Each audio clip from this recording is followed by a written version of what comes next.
Rationing তুলে নেওয়ার পরও গণপরিবহনে মিলছে না জ্বালানি। খুলনার রাজধানীর অনেক পাম্প খুলনায় ডিপো থেকে তেল উত্তোলন বন্ধ। রাজশাহীতেও হুঁশিয়ারি।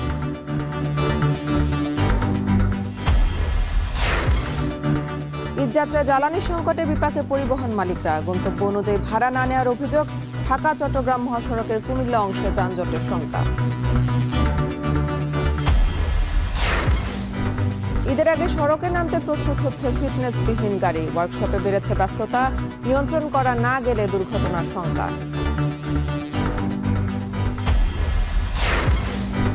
কাল থেকে সারা দেশে খাল খনন কর্মসূচি শুরু। দিনাজপুরে উদ্বোধন করবেন প্রধানমন্ত্রী। খরায় মিলবে সেচের পানি, আর বর্ষায় দূর হবে জলাবদ্ধতা। এবং ওয়ানডে সিরিজ নির্ধারণী ম্যাচে পাকিস্তানের মুখোমুখি বাংলাদেশ। মিরপুরে দুপুর 2:15টায় অলিখিত ফাইনাল।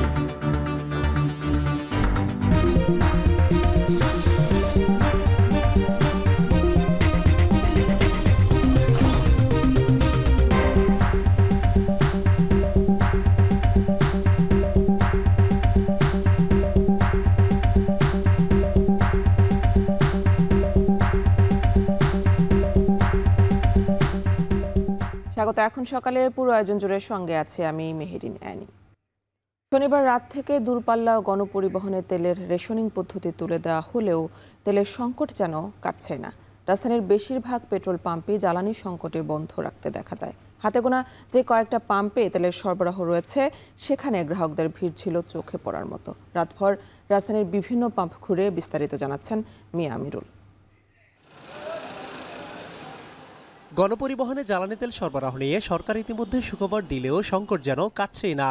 শনিবার মধ্যরাত থেকে গণপরিবহনে তেলের রেশনিং পদ্ধতি বাতিলের খবরে পাম্পগুলোতে এসে অপেক্ষা করে বাস ট্রাকগুলো। তবে দীর্ঘ সময় লাইনে দাঁড়িয়ে হতাশ হয়ে ফিরতে হচ্ছে চালকদের। বেশ কিছু পাম্পে তেল সরবরাহ বন্ধ থাকায় ভোগান্তিতে পড়ছেন গ্রাহকরা। আমার লাগতেছে 80 লিটার, দিতেছে হচ্ছে 50 লিটার কি 60 লিটার। আমার তো সেটা হইতেছে না। এখন না পাইলে গাড়ি কালকে বন্ধ থাকবে। ঈদ বাজারে আমরা কি করব, কি করে খাবো? তেল না নিলে ভাড়াটা মিস হয়ে যাবো। এখন ঈদের সামনে ঈদ, ফ্যামিলিরও সমস্যা। কদিন বাদে ঈদ, তাই রাইড শেয়ারিং মোটরসাইকেল চালক কিংবা ব্যক্তি পর্যায়ে যানবাহন সবারই ব্যস্ততা খানিকটা বেশি। তেলের এই সংকট তাদেরও ভোগান্তি বাড়াচ্ছে। পাম্প কর্তৃপক্ষের দাবি, তেল শেষ হওয়ায় সাময়িকভাবে বন্ধ রাখতে হচ্ছে বিক্রি। আমাদের দ্বারা করে সবার পাম্পের ভিতরে ঢুকেই না, এখন বলতেছে ওনারা তেল নেই। আমি যদি 5 ঘন্টা 6 ঘন্টা ফুয়েলের পিছনে সময় দেই, তাহলে আমি বাকি ওয়ার্কিং আওয়ারে আমি কিভাবে কি করবো, আন করবো। যতক্ষণ ছিল আমরা তো ততক্ষণ বিক্রি করছি। এখন তেল শেষ, এখন তো আর আমাদের কিছু করার নেই। তবে রাজধানীর কিছু পাম্পে দেখা গেছে ভিন্ন চিত্র। মধ্যরাতেও লাইনে দাঁড়িয়ে তেল সংগ্রহ করছেন চালকেরা। রাইড শেয়ারিং মোটরসাইকেল চালকদের সর্বোচ্চ 5 লিটার এবং সাধারণ চালকদের 2 লিটার করে তেল দেওয়া হচ্ছে। তবে অনেক গ্রাহকের অভিযোগ, কিছু পাম্প কৃত্রিম সংকট তৈরি করছে। কোনো পাম্পই তেল দিতেছে না। তেল মোটামুটি কম বেশি থাকে সব পাম্পেই, কিন্তু এটা একটা সিন্ডিকেট। 3 ঘন্টা 3.5 ঘন্টা দাঁড়াইছিলাম, এই এখনো পর্যন্ত 10 লিটার করে দিচ্ছে। কর্তৃপক্ষ বলছে আগের চেয়ে চাপ কিছুটা কমেছে। সরবরাহ স্বাভাবিক হলে আগামী 2-1 দিনের মধ্যেই পরিস্থিতি স্বাভাবিক হয়ে আসবে। তেলের সংকট দেখাচ্ছে, দাদা হয়তো বন্ধ হয়ে যেতে পারে সামনে, ঠিক আছে, কিন্তু আমরা তেল দিতে পারছি যতটুকু সম্ভব। দূরপাল্লার বাস আছে তো আমাদের ডিজেল নাই, ওই কারণে আমরা দিতে পারতেছি। ডিজেল গাড়ি আইতেছে, আইলে আবার পাইবে। গণপরিবহনে তেলের রেশনিং পদ্ধতি বাতিল কার্যকরের পাশাপাশি গ্রাহকদের প্রত্যাশা, ব্যক্তিগত যানবাহনেও মিলবে স্বস্তি। মিয়া আমিরুল, এখন ঢাকা। চাহিদা মতো জ্বালানি তেল সরবরাহ না থাকায় ডিপো থেকে তেল উত্তোলন বন্ধ রেখেছে খুলনা সহ দক্ষিণ পশ্চিমাঞ্চলের 16 জেলার পেট্রোল পাম্প ও ট্যাঙ্ক লরি মালিক সমিতি। এছাড়া রাজশাহীতেও একই দাবিতে সোমবার থেকে তেল উত্তোলন বন্ধের ঘোষণা দিয়েছে পাম্প মালিকরা।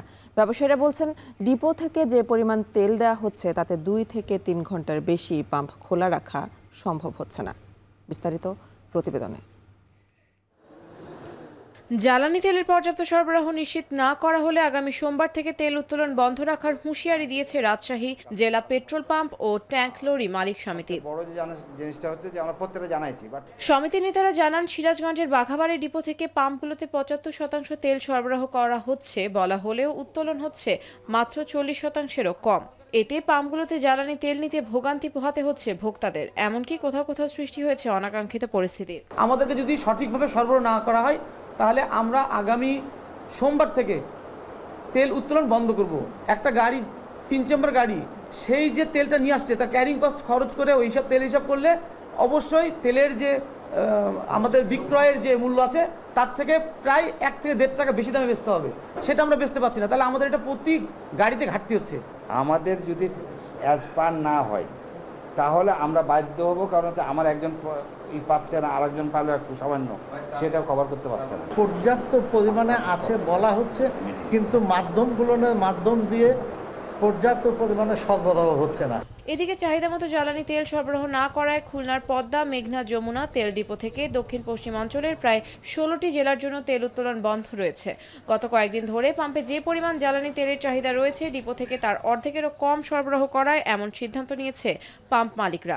গত রবিবার থেকে তেল দেওয়া হয়েছে 3,60,000 এরকম কিছু। এই তেলটাকে এসে শুক্র শনি ভাগ করে দেওয়া হচ্ছে 1.5 লাখ করে। তাহলে 1.5 লাখ লিটার তেল শুক্রবারে, 1.5 লাখ লিটার তেল শনিবারে। এটার জন্য কিন্তু ডিপো খুব সুন্দর করে মিডিয়াতে ফলাও করে বলতেছে যে আমরা তেল দিচ্ছি অ্যাভেলেবেল। এটা কিন্তু অ্যাভেলেবেল তেল না। সমিতির নেতারা বলছেন, প্রতিদিন তাদের খুলনার 3টি ডিপো থেকে 3,60,000 লিটার তেল দেওয়া হচ্ছে, যা দিয়ে ফিলিং স্টেশনগুলো মাত্র 2 থেকে 3 ঘন্টা পাম্প পরিচালনা করতে পারছে। আফনান অপসরা, এখন। ঈদ সামনে রেখে রাজধানী ছাড়তে শুরু করেছে ঘরমুখো মানুষ। এবার ঈদের ছুটি দীর্ঘ হওয়ায় বাস টার্মিনালগুলোতে নেই তেমন ঘরমুখো মানুষের ভিড়। তবে এবারের ঈদ যাত্রায় নতুন করে অভিযোগ উঠেছে, গন্তব্য অনুযায়ী যাত্রীদের টিকিট না দিয়ে অনেক যাত্রীর কাছ থেকেই নেওয়া হচ্ছে শেষ গন্তব্যের ভাড়া। অন্যদিকে জ্বালানি তেলের সংকটের শঙ্কা আর পাম্পে দীর্ঘ লাইনের কারণেও বিপাকে পড়েছে পরিবহন মালিকরা। বিস্তারিত জানাচ্ছেন ইমদাদুল আজাদ।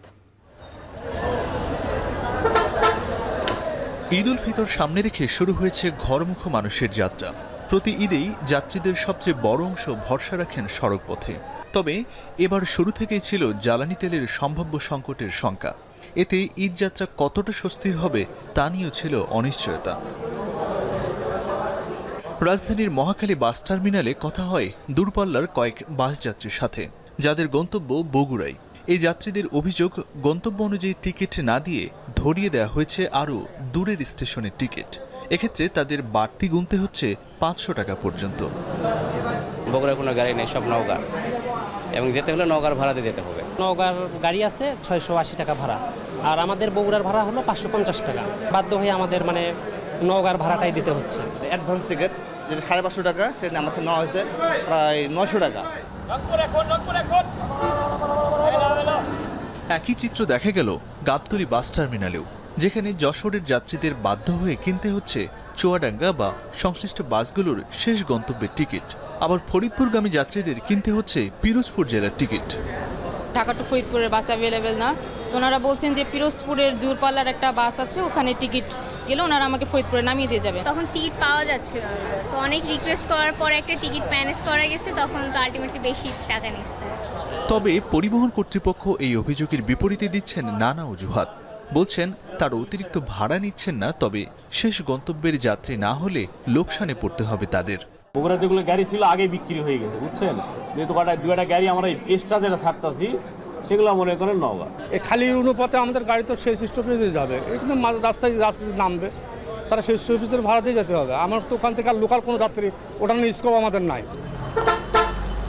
পরিবহন সংশ্লিষ্টরা বলছেন, জ্বালানি তেলের সংকট এই পরিস্থিতিকে জটিল করে তুলেছে। পাম্পে তেল নিতে ঘন্টার পর ঘন্টা লাইনে দাঁড়িয়ে থাকতে হচ্ছে বাসগুলোকে। এতে অনেক বাস সময় মতো রাস্তায় নামানো যাচ্ছে না। তেলের খুব সংকট হয়ে গেছে আমাদের। আমরা 4 দিন হচ্ছে বসে আছি, 4 দিন অ্যাক্টিভ মারি আসে। 2-2.5 ঘন্টা 3 ঘন্টা জ্যাম খাটার পরে আবার আমাদের যে পরিমাণ তেল লাগবে এই পরিমাণ তেল আমরা ভরতে পারতেছি না। 100 লিটার তেল লাগে, পাম্পে আপনার 60 লিটার 70 লিটার তেল দেয়, তাহলে কিভাবে যায় আসে? শুধু বাসই নয়, ঈদকে সামনে রেখে বাড়ছে রেন্টে কারের চাহিদাও। পরিবারের সঙ্গে স্বাচ্ছন্দ্যে বাড়ি ফেরার জন্য অনেকেই ভাড়া নিচ্ছেন ব্যক্তিগত গাড়ি। তবে রেন্টে কার মালিকরা বলছেন, জ্বালানি সংকটের কারণে চাহিদা অনুযায়ী গাড়ি দিতে পারছেন না তারা। তেল দিচ্ছে আমার 10 লিটার করে দৈনিক, 10 লিটার তেল দিয়ে আমি চট্টগ্রাম ভাববেন কীভাবে করবো? আমরা যাত্রীর চাহিদা অনুসারে আমরা গাড়ি দিতেও পারতেছি না, আর আমরাও ঠিকমতো ভাড়া মারতে পারতেছি না।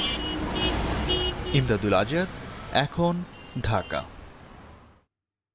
ঈদ যত ঘনিয়ে আসছে ততই বাড়ি ফিরতে শুরু করেছে মানুষ। সেই চাপ পড়ছে দেশের অন্যতম ব্যস্ত সড়ক ঢাকা চট্টগ্রাম মহাসড়কে। সড়কে যানবাহনের সংখ্যা বাড়ায় কোথাও কোথাও তৈরি হচ্ছে দীর্ঘ যানজট। বিশেষ করে কুমিল্লা অংশের বাজার, বাসস্ট্যান্ড এবং চলমান সড়ক সংস্কারের কারণে দেখা দিচ্ছে যানজটের আশঙ্কা। কুমিল্লা থেকে খালেদ সাইফুলের প্রতিবেদনে বিস্তারিত। ঢাকা চট্টগ্রাম মহাসড়কের কুমিল্লা অংশে যানবাহনের চাপের পাশাপাশি যুক্ত হয়েছে সড়ক সংস্কার কাজ। ফলে অনেক জায়গায় যানবাহন ধীরগতিতে চলাচল করছে, বাড়ছে যাত্রীদের ভোগান্তি। ক্যান্টনমেন্ট সংলগ্ন সড়ক সংস্কারের কারণে প্রায়ই তৈরি হচ্ছে দীর্ঘ যানজট। ফলে ঘন্টার পর ঘন্টা আটকে থাকছে যাত্রীরা। গৌরীপুর, নিমসার, পদুয়ার বাজার, সুয়াগাজী এবং মিয়াবাজার এলাকায় বাস স্ট্যান্ড ও বাজারের কারণে যানবাহন ধীরগতিতে চলে। রাস্তার পাশেই যাত্রী ও পণ্য ওঠানামা করায় প্রায়ই তৈরি হচ্ছে যানজট। নিমসা বাজারগুলো মনে করেন রাস্তার উপরে বাজার দোকানপাট দিয়ে দিছে, এই জন্য আর কি মনে করেন আপনার জামটা লাগে ওই জায়গায় বেশি অংশ বাজারটা। আর এখানে হলো দেখা যাচ্ছে ভাঙ্গার কারণ। ছোটকালে জ্বালাতে আমরা গাড়ি চালাতে পারি না। ঈদযাত্রায় ভোগান্তি কমাতে ছুটির আগেই সাময়িক বন্ধ রাখা হয়েছে সড়কের সংস্কার কাজ। যানজট ও জনদুর্ভোগ কমাতে কুমিল্লা ব্রাহ্মণবাড়িয়া মহাসড়কের চলমান নির্মাণ কাজও ঈদের আগে বন্ধ রাখার সিদ্ধান্ত হয়েছে। বিভিন্ন বাজার এলাকায় যেসব অবৈধ উচ্ছেদের যে বিষয়টা আছে, এটা আমরা প্রত্যেকটা বাজারেই যেখানে যেখানে অবস্টাকল আছে সেখানে আমরা উচ্ছেদের ব্যবস্থা করব। আর আমাদের কিছু কিছু সড়কে চলমান কাজ আছে, সেসব কাজগুলো আমরা ঈদের 10-12 দিন 15 দিন আগে থেকে আমরা বন্ধ করে দেবো। নিমসার বাজার, তারপর গৌরীপুর, এই বাজারগুলো একেবারে মহাসড়কের সাথে লাগানো। এখানে আমাদের কিছু হাইওয়ে পুলিশ থেকে শুরু করে অন্যান্য যারা রোডস ডিপার্টমেন্টেরও তাদেরও একটা দায়িত্ব আছে। আমরা সব মিলে একটা কোঅর্ডিনেটিং এফার্ট নিয়ে যদি এগোই তাহলে হয়তো এটাকে অবশ্যই করতে পারবো, ঠিক করতে পারবো। নির্বিঘ্ন যাত্রা নিশ্চিত করতে হাইওয়ে পুলিশ সহ সংশ্লিষ্ট সব সংস্থা সমন্বিতভাবে কাজ করবে। কিছু চ্যালেঞ্জ আমাদের থাকে, সেই চ্যালেঞ্জ মোকাবেলায় আমাদের হাইওয়ে পুলিশ আমরা সচেষ্ট থাকব। আমার বিশ্বাস আমরা সবাই মিলে একটা নিরাপদ সড়ক রাখতে পারবো। আসন্ন ঈদে আমাদের সেই অ্যারেঞ্জমেন্ট থাকবে। ঈদের আগে বাড়তি যানবাহনের চাপের পরেও এবারের ঈদ যাত্রা নিরাপদ ও নির্বিঘ্ন হবে, এমনটাই প্রত্যাশা সকলের। খালেদ সাইফুল্লাহ, এখন কুমিল্লা। রাজধানীর গ্যারেজগুলোতে চলছে প্রাণহীন বাসে জীবনদানের মহা কর্মযজ্ঞ। 25 রমজানের আগেই লক্কর ঝক্কর ফিটনেসবিহীন বাস সড়কে নামতে চলছে প্রতিযোগিতা। নিয়ন্ত্রণ করা না গেলে এবার ঈদেও বাড়তে পারে সড়ক দুর্ঘটনার সংখ্যা, যোগাযোগ বিশেষজ্ঞরা তাই বলছে। যদিও এবার দুর্ঘটনা এড়াতে ঈদযাত্রার বিশেষ প্রস্তুতির কথা বলছে সরকার। বিস্তারিত রাজু আহমেদের প্রতিবেদনে।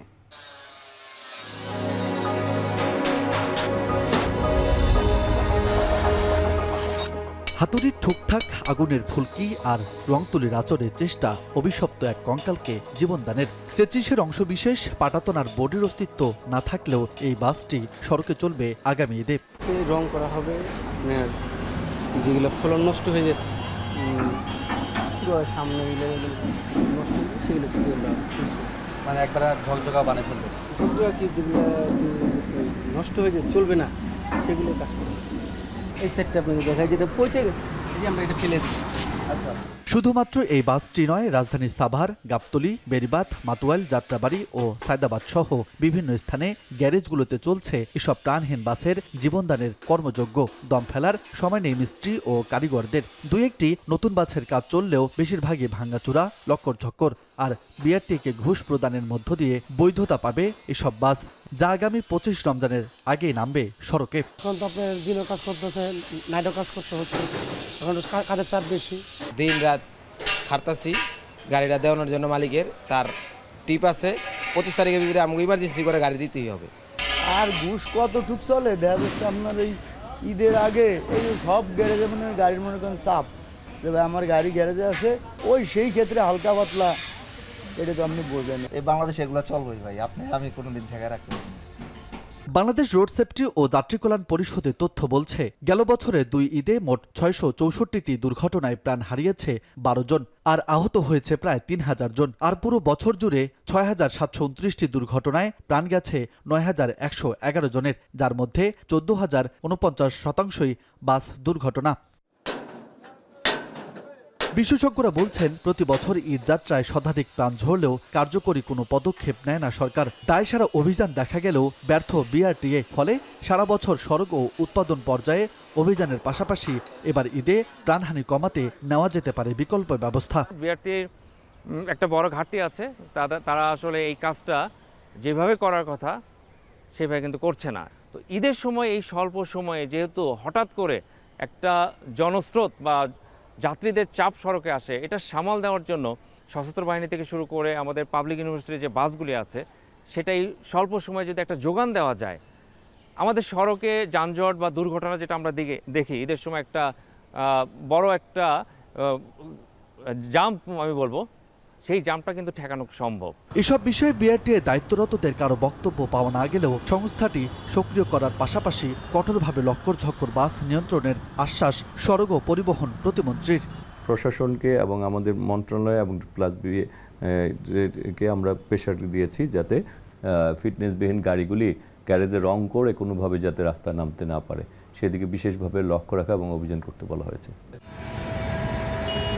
যদিও এবার দুর্ঘটনা এড়াতেই ঈদযাত্রার বিশেষ প্রস্তুতির কথা বলছে সরকার। দুর্ঘটনায় উদ্ধার কাজে থাকবে হেলিকপ্টার, মনিটরিংয়ে সিসিটিভি ক্যামেরা ও ড্রোনেরও ব্যবহার করতে চায় আইন শৃঙ্খলা বাহিনী। তবে বছরের পর বছর বিশৃঙ্খল সড়ক কতটা শৃঙ্খল করতে পারবে বর্তমান সরকার, সেটি দেখতে অপেক্ষা করতেই হচ্ছে।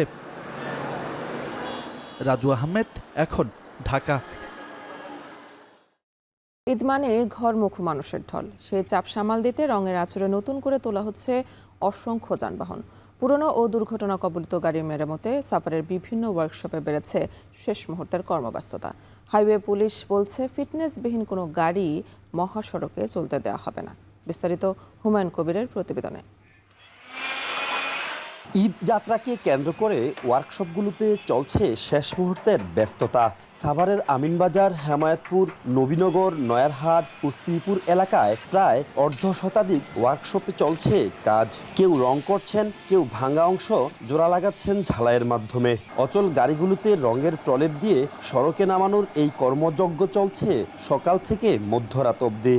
রিফারিং এর কাজগুলো আমরা করি, সব কাজ কাম ক্লিয়ার করে তারপরে রাস্তায় ছাড়া হয় গাড়িগুলো। পুরান গাড়ি নতুন ভাবে সাজিয়ে দেই, মানুষের দেশে যাতায়াত করতে সুবিধা হয়। লোহার গাড়ি রং করতে কমপ্লিট করতে এটাই সহজ, যাত্রীরা যেন ভালো মতন যাইতে পারে, সুন্দর দেখা যায়, এর জন্য কাজ করতেছে। এদিকে বাস মালিকরা বলছেন ফিটনেসবিহীন নয়, বরং ছোটখাটো দুর্ঘটনায় পড়ে কাঠামো নষ্ট হওয়া গাড়িগুলোই মেরামত করা হচ্ছে। যদিও পুলিশ বলছে ফিটনেসবিহীন কোনো গাড়ি চলতে দেয়া হবে না। এইসব গাড়ি রাস্তা নামার কারণে রাস্তাতে দুর্ঘটনায় পড়ছে। প্রশাসন উচিত এসব লক্ষ্য মার্কা কোনো গাড়ি এবং ফিটনেসবিহীন কোনো গাড়ি যাতে রাস্তায় নামতে না পারে। প্রতিদিনের ন্যায় অভিযান অব্যাহত আছে এবং এই ফিটনেসবিহীন গাড়ি, বিভিন্ন জরাজীর্ণ গাড়ি যেগুলো রেজিস্ট্রেশন ওভার হয়ে গেছে, সে গাড়ি চলাচলে সম্পূর্ণ নিষেধাজ্ঞা আছে এবং আমাদের তৎপরতায় এই গাড়িগুলো চলাচল করতে কোনো সুযোগ দেওয়া হবে না। শিল্পাঞ্চল সাভার আশুলিয়ায় ঈদের ছুটি শুরু হলেই বাড়ি ফেরা মানুষের চাপ বাড়ে মহাসড়কে।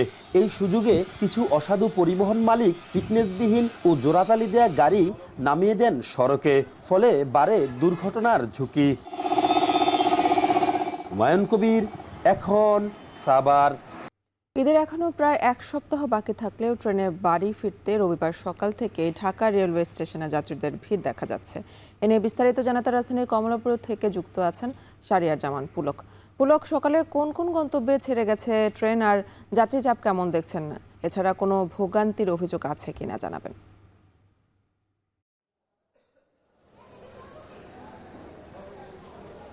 সকাল থেকে এখানে আছি। আমরা যখন এসেছি তখন থেকে দেখেছি যে চট্টগ্রামের উদ্দেশ্যে একটি ট্রেন ছেড়ে গিয়েছে সকাল 7টার দিকে, যদিও ট্রেনটি 5 মিনিট বিলম্ব হয়ে ছেড়েছে। সোনার বাংলা এক্সপ্রেস যেটি, সেই ট্রেনটি। আমি এখন বর্তমানে 1 নম্বর প্ল্যাটফর্মে দাঁড়িয়ে রয়েছি। এই প্ল্যাটফর্ম থেকে 11 সিদ্ধু প্রবাদী ট্রেনটি এখনই ছেড়ে যাবে কিশোরগঞ্জের উদ্দেশ্যে। এবং এই যে এখন যেসব যাত্রীদের আসলে ভিড় লক্ষ্যমান, সেগুলোর মধ্যে আসলে বেশিরভাগই রয়েছে যে যারা কর্মজীবী মানুষ রয়েছে, সেই সব কর্মজীবী মানুষদের আসলে পরিবার পরিজনদেরকেই তারা আগে ভাগে তাদের গন্তব্যে দেশের বাড়িতে পাঠিয়ে দিচ্ছেন। এর পাশাপাশিও বেশিরভাগই আমরা দেখতে পাচ্ছি যে যারা স্টুডেন্ট রয়েছে, শিক্ষার্থী রয়েছে, তাদেরও অনেকটা আমরা ভিড় লক্ষ্য করেছি। এবং যেহেতু আগাম একটি গন্তব্যে যাচ্ছে, ঈদের একটি অতটা বেশি এখনো পর্যন্ত চাপ সৃষ্টি হয়নি যে প্ল্যাটফর্ম বা স্টেশনগুলোতে, কারণ এখনো পর্যন্ত যে সরকারি ছুটি, সেই সরকারি ছুটি আসতে আরও 2 দিন বাকি রয়েছে। তো যারা এখানে যারা আজকে এই গন্তব্যের উদ্দেশ্যে, যাদের নিজ নিজ গন্তব্যের উদ্দেশ্যে চলে যাচ্ছেন, বাড়িতে যাচ্ছেন ঘরমুখী মানুষরা, তারা বলছেন যে এই যে ছুটিটা, সরকারি ছুটিটা শুরু হবে, এই ছুটিটা শুরু হওয়ার মধ্যে যে একটি বাড়তি চাপ থাকে এই ঘরমুখী মানুষদের, প্রতিটা জায়গাতে যেমন ট্রেন, বাস, লঞ্চ, প্রত্যেকটা জায়গাতে যে উপচে পড়া ভিড় থাকে, সেটি উপেক্ষা করতে আসলে আগে ভাগে যারা আছেন, যাদের সময় হচ্ছে, তারা আগে ভাগেই বাড়িতে চলে যাচ্ছেন। তবে ভোগান্তির বিষয় এখনো পর্যন্ত তারা বলছেন যে স্বাচ্ছন্দ্যেই তারা যেতে পারছেন, কারণ এখনো পর্যন্ত আসলে গতকাল থেকে আমরা দেখেছি যে খুব বেশি ট্রেনগুলোতে কিন্তু বিলম্ব হয়নি, 10 থেকে 15 মিনিটের বেশি খুব একটা ট্রেনের সময়ে বা শিডিউল বিপর্যয় হয়নি। তো আজকে সকাল থেকে যে ট্রেনগুলো ছেড়ে গিয়েছে সেগুলোর মধ্যে এটি একটি ট্রেন, এবং যেটি কিশোরগঞ্জের উদ্দেশ্যে ছেড়ে যাচ্ছে, এবং সকাল 7টার দিকে একটি ট্রেন চট্টগ্রামের উদ্দেশ্যে ছেড়েছে, এবং একটি কমিউটার ট্রেনও কিন্তু নারায়ণগঞ্জের উদ্দেশ্যে ছেড়ে গিয়েছে। তো এই ছিল এনি আমার কাছে রাজধানীর কমলাপুর স্টেশন থেকে সর্বশেষ। ঈদের 1 সপ্তাহ বাকি থাকলে এখনই ঢাকা ছাড়তে শুরু করেছে মানুষ। তো সে খবরই জানাচ্ছিলেন সহকর্মী শাহরিয়ার জামান পুলক। খরা মৌসুমে সেচের পানির সংকট এবং বর্ষা মৌসুমে জলাবদ্ধতা নিরসনে দেশব্যাপী শুরু হচ্ছে খাল খনন কর্মসূচি। আগামী 16 মার্চ দিনাজপুরের কাহারোল উপজেলা থেকে এই কর্মসূচির উদ্বোধন করবেন প্রধানমন্ত্রী তারেক রহমান। 12 কিলোমিটার দীর্ঘ খাল পুনঃখনন এবং একটি স্লুইস গেট নির্মাণ করা হবে বলে জানিয়েছেন পানি সম্পদ মন্ত্রণালয়ের সংশ্লিষ্ট কর্মকর্তারা। উদ্বোধনের আগে সার্বিক প্রস্তুতি দেখতে পরিদর্শন করেছেন পানি সম্পদ মন্ত্রী ও প্রতিমন্ত্রী। কঙ্কন কর্মকারের তথ্য ও আরমান হোসেনের ছবিতে বিস্তারিত। প্রেসিডেন্ট জিয়াউর রহমানের খাল খনন কর্মসূচির আদলে দেশ জুড়ে প্রায় 20,000 কিলোমিটার খাল পুনঃখননের পরিকল্পনা নেওয়া হয়েছে। তারই অংশ হিসেবে দিনাজপুরে 12 কিলোমিটার দীর্ঘ খালটি পুনঃখনন করা হবে। বন্যার ফলে এই কয়েক গ্রাম প্রতি বছর প্লাবিত হয় এবং হাজার হাজার ঘরবাড়ি ভেঙে যায়। ব্রিজের এই ওভার ড্রাম সুইচগেট হলে, সুইচগেটটার আগার দিকে একটা আমাদের ব্রিজ হলে খুব ভালো হয়। খাল খনন করলে আমাদের উপকার হবে। পারাপারের সমস্যা, এখন পারাপারের সমস্যা থাকবে না। খালটি খনন হলে এলাকার সেচের সমস্যা অনেকটাই কমে যাবে। কৃষকরা বেশি জমিতে চাষ করতে পারবে এবং উৎপাদনও বাড়বে। বিশ্বব্যাংকের অর্থায়নে climate smart agriculture and water management প্রকল্পের আওতায় এই খালটি পুনঃখনন করা হচ্ছে। খালটি খনন সম্পন্ন হলে ওই অঞ্চলের প্রায় 6,000 বিঘা জমি নতুন করে চাষাবাদের আওতায় আসবে বলে জানিয়েছে পানি উন্নয়ন বোর্ড। এই জলবদ্ধতা হয় বা পরে বর্ষা শেষে পানি পাওয়া যায় না, এই আলোকে আমরা এখানে এখন খালটা খনন করে দেব, প্লাস একটা 6 বেন্ড রেগুলেটর করে দেব, যাতে বর্ষাকালে পানি আসলে সেই পানিটা আটকায় রাখবো। তাহলে এই 2,500 হেক্টরের জমি সারা বছর ইরিগেশন করতে পারবে। আমাদের মূল উদ্দেশ্যটা হচ্ছে খাল খনন করে পানি ধারণ করে রাখা এবং শুকনো মৌসুমে গ্রামবাসী যেন এই পানিটা ব্যবহার করে ফসল আবাদ করতে পারে। এদিকে খাল পরিদর্শন শেষে পানি সম্পদ প্রতিমন্ত্রী বলেন, 16 মার্চ প্রধানমন্ত্রী তারেক রহমান এই খাল খনন কর্মসূচির আনুষ্ঠানিক উদ্বোধন করবেন। আগামী 16 তারিখে আমাদের মাননীয় প্রধানমন্ত্রী এইখানে উদ্বোধনের মধ্য দিয়ে সারা বাংলাদেশে একযোগে প্রতিটি জেলায় বিভিন্ন আমাদের মন্ত্রণালয়ের মন্ত্রী বা আমাদের বিভিন্ন এমপিরা স্ব এলাকায় একযোগে আমাদের খাল খনন কর্মসূচি উদ্বোধন করবেন, এবং তার মধ্য দিয়ে আমরা একটা গণজাগরণ তৈরি করতে চাই। খাল পুনঃখনন প্রকল্প বাস্তবায়ন হলে প্রায় 1200 হেক্টর জমি সেচ সুবিধার আওতায় আসবে। এতে কৃষি উৎপাদন বাড়ার পাশাপাশি স্থানীয় অর্থনীতিতেও ইতিবাচক প্রভাব পড়বে বলে আশা করছেন সংশ্লিষ্টরা। এখন দিনাজপুর। ফ্যাসিবাদের উত্থান ঠেকাতে দেশের প্রতিটি নাগরিকের রাজনৈতিক ও অর্থনৈতিক ক্ষমতায়নের মধ্য দিয়ে দেশকে একটি শক্তিশালী ভিত্তির উপর সরকার দাঁড় করাতে চায় বলে জানিয়েছেন প্রধানমন্ত্রী তারেক রহমান। শনিবার সকালে ইমাম মুয়াজ্জিন সহ অন্য উপাসনাগুলোর ধর্মীয় গুরুদের সম্মানী ভাতার উদ্বোধনীতে তিনি একথা বলেন। কৃষক কার্ড, খাল খনন কর্মসূচি সহ অন্যান্য নির্বাচনী প্রতিশ্রুতিও ধাপে ধাপে বাস্তবায়ন করা হবে বলে জানান প্রধানমন্ত্রী। সাব্বির রোজ জানাচ্ছেন বিস্তারিত। নির্বাচনী প্রতিশ্রুতি অনুযায়ী পরীক্ষামূলকভাবে দেশের 4,908টি মসজিদ, 990টি মন্দির এবং 144টি বৌদ্ধবিহারের ধর্মীয় গুরু সহ উপাসনালয়গুলোতে দায়িত্বপ্রাপ্ত প্রায় 17,000 জনকে মাসিক ভাতার আওতায় আনল সরকার। সকালে রাজধানীর ওসমানী স্মৃতি মিলনায়তনে এই কার্যক্রমের উদ্বোধন করেন প্রধানমন্ত্রী তারেক রহমান। এতে অংশ নেন দেশের বিভিন্ন প্রান্ত থেকে আসা ইমাম, মুয়াজ্জিন, খতিব, পুরোহিত, ধর্মীয় যাজক সহ সরকারের বিভিন্ন দপ্তরের মন্ত্রী ও সংশ্লিষ্টরা। হিসাবে 4,908টি মসজিদ। ধর্মমন্ত্রী বলেন, 4 অর্থ বছরে ধাপে ধাপে সারা দেশের সব মসজিদ ও অন্যান্য ধর্মীয় প্রতিষ্ঠানে এ প্রকল্প পুরোপুরি বাস্তবায়ন করা হবে। আর স্থানীয় সরকার মন্ত্রী বলেন, দেশকে সত্যিকার অর্থে অসাম্প্রদায়িক করে গড়ে তোলার কাজ করছে সরকার। 4 অর্থ বছরে পর্যায়ক্রমে দেশের সকল ধর্মীয় প্রতিষ্ঠান ও কার্যক্রমের আওতায় আনা হবে। যত প্রতিশ্রুতি শুধু নয়, বাংলাদেশকে সত্যিকার অর্থেই একটি অসাম্প্রদায়িক, বাংলাদেশকে একটি প্রগতিশীল, বাংলাদেশকে একটি সমৃদ্ধ বাংলাদেশ হিসেবে গড়ে তুলতে আমাদের নেতা সঠিকভাবেই নেতৃত্ব দেবেন। ধর্মীয় নেতৃবৃন্দের হাতে ভাতার চেক তুলে দিয়ে প্রধানমন্ত্রী বলেন, রাজনৈতিক ও অর্থনৈতিক ক্ষমতায়নের মাধ্যমে দেশকে শক্তিশালী ভিতে দাঁড় করাতে চায় সরকার।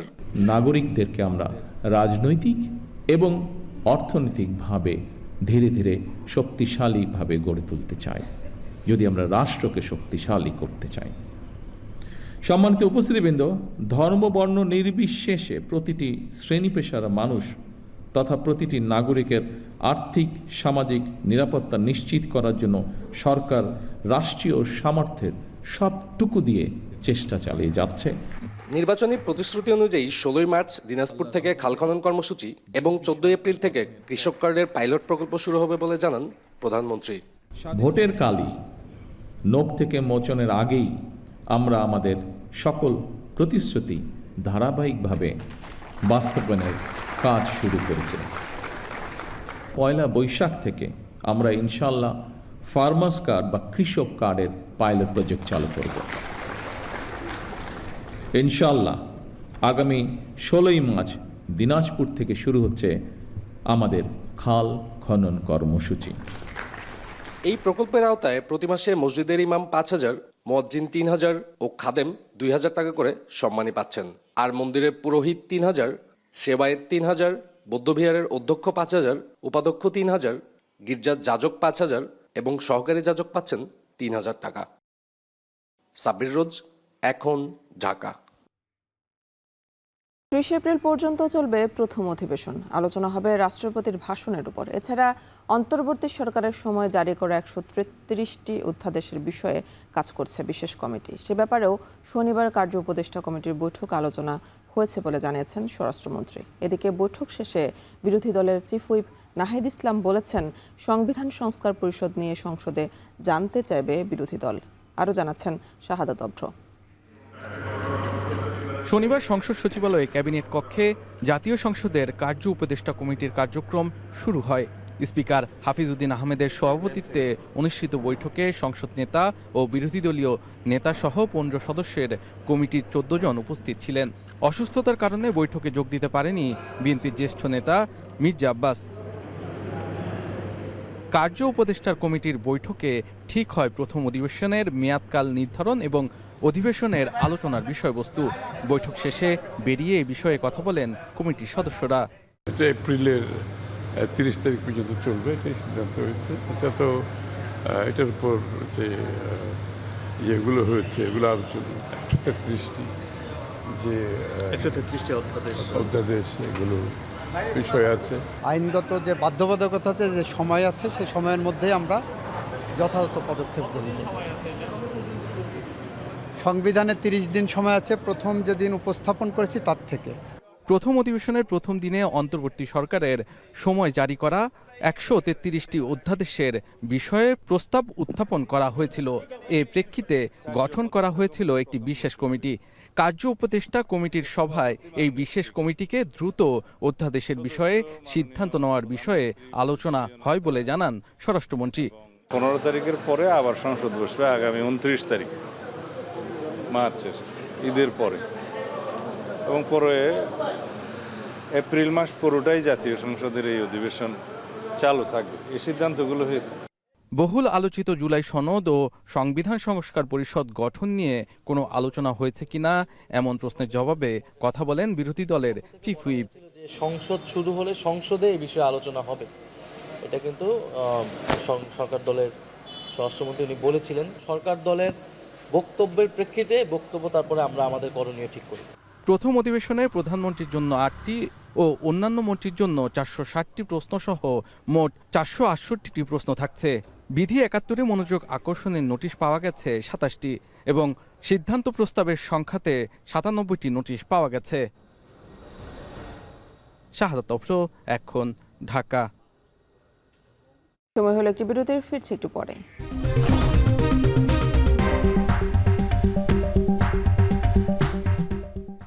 বিরতির পর ফিরলাম, আপনারা দেখছেন এখন ঢাকা। মধ্যপ্রাচ্য, ইউরোপ সহ বিশ্বের নানা প্রান্তে ছড়িয়ে থাকা প্রবাসী অধ্যুষিত ফেনী জনপদের মানুষরা পাঠাচ্ছেন তাদের কষ্টার্জিত অর্থ। সে অর্থে বদলে গেছে জেলার চেহারা, গড়ে উঠেছে দালানকোঠা, ব্যবসা প্রতিষ্ঠান। ঈদ এলে এই অর্থ প্রবাহ পায় নতুন গতি, হাসি ফোটে স্বজনদের মুখে। যদিও এবার মধ্যপ্রাচ্যের যুদ্ধ পরিস্থিতিতে কিছুটা শঙ্কা রয়েছে সবার মধ্যে। বিস্তারিত প্রতিবেদনে। আলো জলমলে শহর, বিপণী বিতানগুলোতে কোলাহল, এসব কিছুর নেপথ্যে যাদের অবদান তারা হলেন প্রবাসী। তাদের ঘামজরা কষ্টার্জিত অর্থ হাসি ফোটাচ্ছে স্বজনদের মুখে। সারা বছর রেমিটেন্স এলেও ঈদের সময় তা বেড়ে যায় 25 থেকে 30%। পরিবারের ঈদের পোশাক, জাকাত, ফিতরা, আত্মীয় স্বজনকে উপহার, সবকিছুতেই ভরসা প্রবাসী আয়। আমার হাজব্যান্ড প্রবাসে থাকে, এমনকি ওনারা অনেক কষ্ট করে রুজি করে ইনকাম করে আমাদেরকে পাঠায়। ওনাদের কারণে আমরা অনেক হ্যাপি থাকি। আমার চাচু, মামা, আব্বু অনেকেই দেশের বাইরে থাকে। আমার ভাই হচ্ছে আপনার সাইপ্রাস থাকে, ওনারা ওখান থেকে টাকা পাঠায়, এরপরে আমরা শপিং করি। সাম্প্রতিক সময়ে মধ্যপ্রাচ্যে যুদ্ধ পরিস্থিতির কারণে ঈদ বাণিজ্য নিয়ে শঙ্কায় রয়েছেন জেলার ব্যবসায়ীরা। চিন্তার ভাঁজ পড়েছে প্রবাসীদের স্বজনদের মুখেও।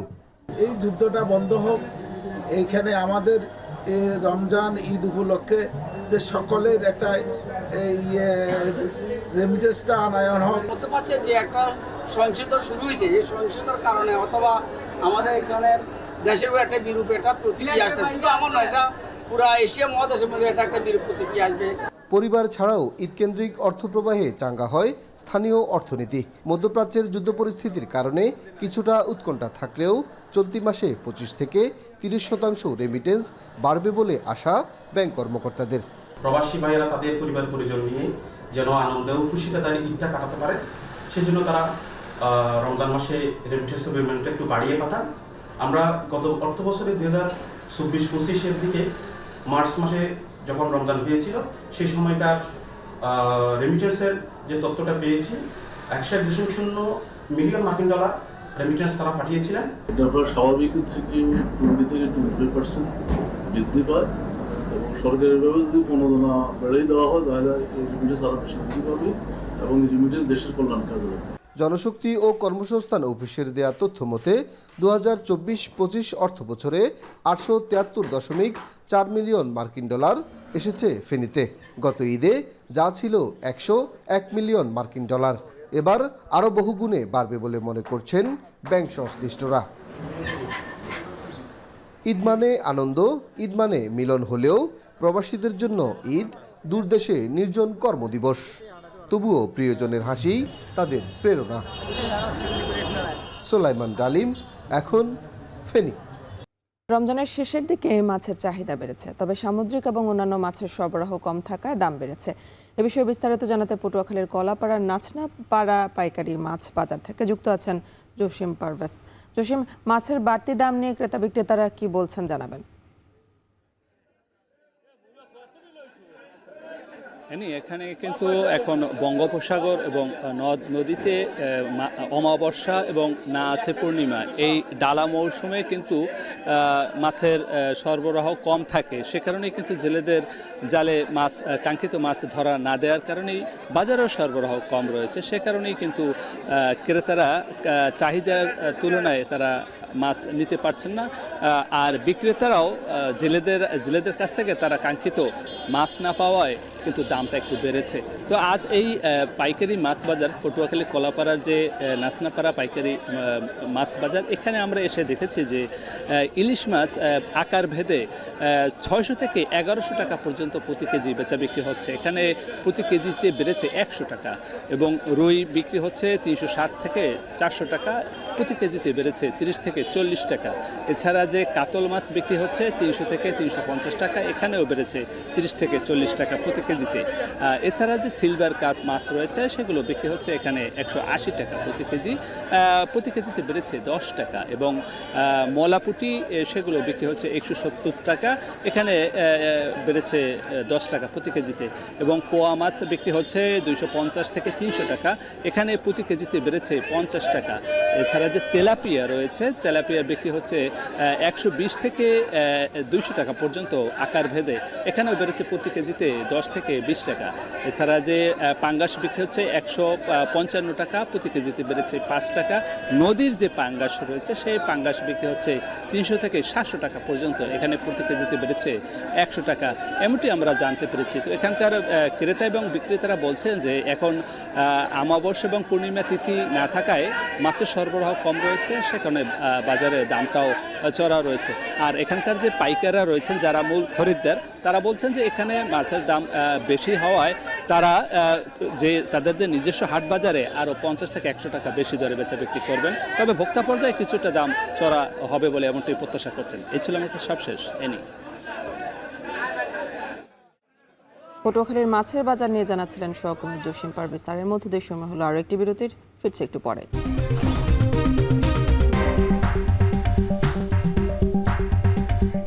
বিরতির পর ফিরে এলাম আরও একবার, আপনারা দেখছেন এখন সকাল।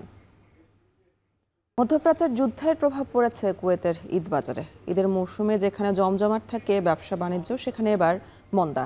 আকাশপথ বন্ধ থাকায় ঈদে প্রবাসীদেরও দেশে ফেরার তাগাদা নেই। এতে ব্যবসায় ভাটা পড়েছে, থমকে গেছে দেশীয় প্রতিষ্ঠানগুলোর ঈদের কেনাকাটা। তবে পরিস্থিতি স্বাভাবিক হলে ব্যবসা বাণিজ্যে আবার গতি ফিরবে বলে আশা ব্যবসায়ীদের। আরও জানাচ্ছেন কামরুল হাসান জনি। প্রতি বছর ঈদের আগে ধুম বেচা বিক্রি থাকলেও কুয়েতের এবারের চিত্র ভিন্ন। পোশাকের দোকান, ছোট বড় শপিং মলে তুলনামূলক ক্রেতা কমেছে। সন্ধ্যা থেকে মধ্যরাত যেখানে বেচা বিক্রিতে ব্যস্ত থাকতেন বিক্রেতারা, সেখানে এবার প্রতিষ্ঠানগুলো প্রায় ক্রেতা শূন্য। সেলাই কারখানা ও দর্জি দোকানগুলোতেও একই চিত্র। বাড়তি কারিগর নিয়ে ঈদের মৌসুম সামাল দেয়া প্রতিষ্ঠানেও নেই অতিরিক্ত কাজের চাপ। এখন বর্তমানে বেচা কিনা নাই, 20, 25, 30 টাকা এরকম বেচা কিনা হয়। কারোর জন্য মোবাইল ফ্লাইটের কারণে সব বন্ধ হয়ে গেছে, ব্যবসা বাণিজ্য টোটালি সব বন্ধ। ঈদ ঘিরে বহু প্রতিষ্ঠান চুক্তিভিত্তিক কর্মী নিয়োগ দিয়ে থাকে। যুদ্ধ পরিস্থিতির কারণে ক্রেতা কমে আসায় এমন কর্মীরাও কাজ হারাচ্ছেন। অন্যদিকে ঈদ ঘিরে এবার প্রবাসীদের দেশে ফেরার সংখ্যা কমে আসার কারণেও ক্রেতা কমেছে। যে অনেকে আছে যে চুক্তিভিত্তিক কাজ করে, পার্ট টাইম করে, ওদেরকে তো মনে হয় রাখা সম্ভব হবে না, ওদের কাজ না দিতে হলে ওরাও তো থাকবে না। বিমান চালু হয়, এয়ারপোর্ট চালু হয়ে যায়, তো আবার দেখা যায় মানুষ সফর যাইবো আর যাইবো। তবে পরিস্থিতি স্বাভাবিক হয়ে আকাশপথ নিয়মিত হলে ব্যবসা বাণিজ্যে আবার গতি ফিরে আসবে বলে প্রত্যাশা ব্যবসায়ীদের। কামরুল হাসান জনি, এখন বিশ্ব। মার্কিন হুঁশিয়ারির তোয়াক্কা না করে যুদ্ধের 16তম দিনে ইসরায়েলে দফায় দফায় হামলা শুরু করেছে ইরান। ভিন্ন ফ্রন্ট থেকে মধ্য ও দক্ষিণ ইসরায়েলে হামলা করছে লেবাননের হিজবুল্লাহ। আর উপসাগরীয় দেশগুলোতে হামলার পাশাপাশি তেল বন্দরের আশেপাশের এলাকা খালি করার নির্দেশ দিয়েছে আইআরজিসি। এর আগে ইরানের ইস্ফাহানে বোমা হামলা চালিয়ে 15 জনকে হত্যা করেছে ইসরায়েল ও যুক্তরাষ্ট্রের যৌথ বাহিনী। এদিকে ট্রাম্প দাবি করছেন ইরান যুদ্ধবিরতির চুক্তি করতে চায়, কিন্তু চুক্তির শর্তগুলো যুক্তরাষ্ট্রের অনুকূলে নয়। সতীর্থ কর্মকার জানাবেন বিস্তারিত। ইস্ফাহানে ব্যাপক হামলার জবাবে মধ্য দক্ষিণ ইসরায়েলে তাণ্ডব শুরু করেছে ইরান। দফায় দফায় ছোড়া হচ্ছে ক্ষেপণাস্ত্র। তেহরানের সঙ্গে যোগ দিয়েছে লেবাননের হিজবুল্লাহ। একই সময়ে ভিন্ন ফ্রন্ট থেকে তেল আবিব ও হাইফার দিকে হামলা করছে তারা। উপসাগরীয় দেশগুলোর মার্কিন মালিকানাধীন জ্বালানি অবকাঠামো আছে ইরানের নজরে। এরই মধ্যে স্থানীয়দের তেল বন্দরের আশেপাশের এলাকা ছেড়ে দেওয়ার নির্দেশ দিয়েছে আইআরজিসি। হামলা হয়েছে সৌদি আরবের পূর্বাঞ্চল, দুবাইয়ের মেরিনা ও আল সুফু অঞ্চলে। ইরানের অভিযোগ, খার্গে হামলায় যুক্তরাষ্ট্র আরব আমিরাতের ঘাঁটি ব্যবহার করেছে, যদিও তা প্রত্যাখ্যান করেছে আমিরাত। এর আগে ইরানের ইস্ফাহানে বোমা হামলা করে একদিনেই 15 জনকে হত্যা করে ইসরায়েল ও যুক্তরাষ্ট্রের যৌথ বাহিনী। হামলা হয়েছে রাজধানী তেহরানেও। এমন প্রেক্ষাপটে ট্রাম্প দাবি করেছেন ইরান যুদ্ধবিরতির চুক্তি করতে চায়, কিন্তু তাদের শর্তগুলো ওয়াশিংটনের স্বার্থ রক্ষা করে না। এছাড়া হরমুজ প্রণালী দিয়ে পণ্যবাহী জাহাজ চলাচল সচল রাখতে মিত্র দেশগুলোর সহায়তাও চেয়েছেন মার্কিন প্রেসিডেন্ট। যদিও তেহরান বলছে হরমুজ সবার জন্য বন্ধ নয়, আর যুদ্ধ বন্ধ করতে হলে মার্কিন সেনাদের উপসাগরীয় অঞ্চল ছাড়তে হবে বলেও সাফ জানিয়েছেন আইআরজিসির সাবেক কমান্ডার। সতীর্থ কর্মকার, এখন বিশ্ব। সময় হলো আরো একটি বিরতির, ফিরছি একটু পরে।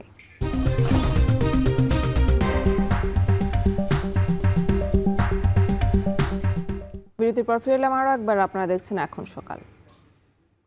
সিরিজের প্রথম 2 ওয়ানডে শেষে সমানের সমান স্বাগতিক বাংলাদেশ ও পাকিস্তান।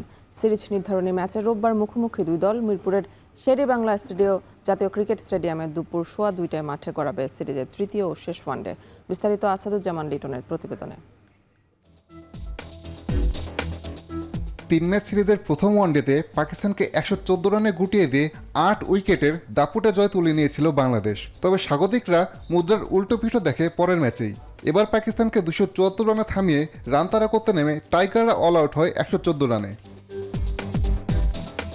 মিরপুরে সিরিজের তৃতীয় ও শেষ ওয়ানডে তাই রূপ নিয়েছে অলিখিত ফাইনালে, যেখানে দুই দলের লক্ষ্য একটাই, জয় পাওয়া। সিরিজের 2 ম্যাচেই পরাজিত দলের হারের মূল কারণ ব্যাটিং ব্যর্থতা। সিরিজ জিততে কী করা প্রয়োজন তা জানিয়েছেন জাতীয় দলের বোলিং কোচ তালহা জোবায়ের। পাকিস্তান প্রথম ম্যাচ থেকে যেই শিক্ষাটা নিয়ে ওরা ব্যাটিং করেছে, কিংবা ওরা যেই ভুলটা থেকে ওরা ওগুলো ভুল শুধরে সেকেন্ড ম্যাচে কামব্যাক করেছে। সো আমরাও সেকেন্ড ম্যাচে আমাদের ভুল ছিল, ওই ভুলগুলো যদি আমরা ওভারকাম করতে পারি, সো মিস্টেকের সংখ্যা যার বেশি কম থাকবে তার দিকে গেমটা থাকবে। সো আমাদের যে ভুলগুলো ছিল ব্যাটিংয়ে বলেন বোলিংয়ে বলেন, ওই জায়গাগুলো যদি আমরা মিনিমাইজ করতে পারি তাহলে আমাদের দিকে গেমটা থাকবে। দুই দলের মাঝে নিজেদের বোলিং অ্যাটাককে এগিয়ে রাখছেন তালহা। তবে ম্যাচ জিততে অভিজ্ঞতাকে কাজে লাগানো গুরুত্বপূর্ণ বলে মনে করেন তিনি। তাসকিন আর মোস্তাফিজের এক্সপিরিয়েন্সের কথা যদি চিন্তা করেন তাহলে আমরা অবশ্যই এগিয়ে, কারণ ওরা বেশি ম্যাচ খেলেছে, ওদের উইকেটও বেশি। পাকিস্তানের শাহিন শাহ আফ্রিদি বাদে আমার মনে হয় না আর হারিস রাউফ খেলেছে, কিন্তু হারিস রাউফের এত উইকেট মনে হয় নেই মোস্তাফিজ আর তাসকিনের মতো। সো ওই দিক থেকে আমরা এক্সপিরিয়েন্স, কিন্তু এক্সপিরিয়েন্স সবসময় আপনার কাজে লাগে না যদি আপনি পারফর্ম না করতে পারেন। সো আপনার যে এক্সপিরিয়েন্সটা আছে এইটা যদি আপনি রেগুলারলি শো করতে পারেন তাহলে আপনি ব্যাটসম্যান থেকে একটা রেসপেক্ট গেইন করেন। সো এইটাই আমাদের বোলিং ইউনিটের করতে হবে। ঘরের মাঠে 2015 সালে পাকিস্তানের বিপক্ষে ওয়ানডে সিরিজ জিতেছিল বাংলাদেশ। এবারও সেই সাফল্যের পুনরাবৃত্তি করতে চাইবে টাইগাররা। আসাদুজ্জামান লিটন, এখন, ঢাকা। শেষ করবো এখন সকাল, তবে তার আগে শিরোনামগুলো আরো একবার। রেশনিং তুলে নেওয়ার পরও গণপরিবহনে মিলছে না জ্বালানি, খোলা নেই রাজধানীর অনেক পাম্প। খুলনায় ডিপো থেকে তেল উত্তোলন বন্ধ, রাজশাহীতে হুঁশিয়ারি।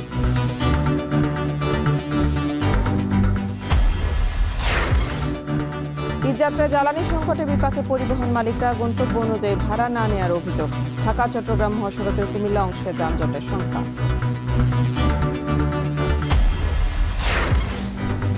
ঈদের আগে সড়কে নামতে প্রস্তুত হচ্ছে ফিটনেসবিহীন গাড়ি, ওয়ার্কশপে বেড়েছে ব্যস্ততা। নিয়ন্ত্রণ করা না গেলে দুর্ঘটনার সংখ্যা।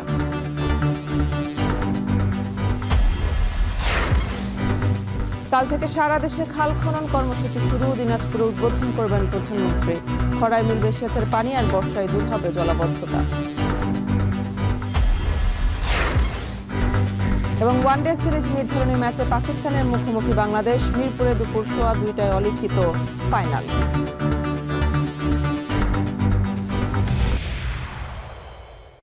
এ ছিল এখন সকালে। এখন টেলিভিশন ওয়েবসাইটে দেখতে ভিজিট করুন www.ekon.tv। এছাড়া ফেসবুকে দেখতে ভিজিট করুন facebook.com/tv.ekon এবং ইউটিউবে দেখতে ভিজিট করুন youtube.com/c/ekontv।